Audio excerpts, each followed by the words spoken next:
Piolo Pascual nagsalita na at may mahalagang anunsyo tungkol sa anak nila ni Casey.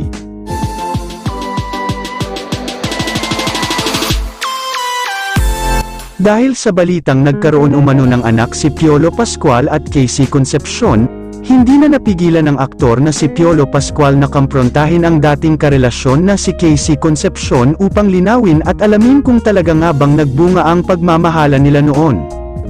Hindi raw lubos maisip ni Piolo na sa tagal ng panahon na lumipas, ay ngayon lang umanong niya nalaman dahil wala siyang kamalay-malay na nagkaroon pala sila ng anak ni Casey.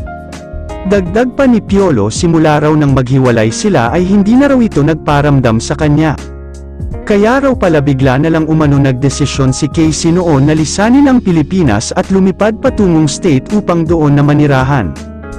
Sa tagal raw ng panahon ay ngayon niya lang nalaman na nagbunga pala talaga ang pagmamahalan nila noon, dahil gumawa raw talaga siya ng paraan upang malaman at kamprontahin kung totoo nga ba ang balita, at dito nga raw ay personal na inamin ni Casey na totoo umanong may anak sila.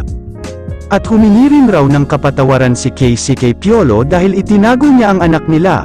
Pinaliwanag naman umano ni Casey sa aktor ang dahilan na kung bakit niya itinago ang anak nila at piniling manirahan sa ibang bansa. Samantala hindi naman sinabi ni Piolo ang dahilan, ngunit masaya raw siya na malaman na may anak pa siya.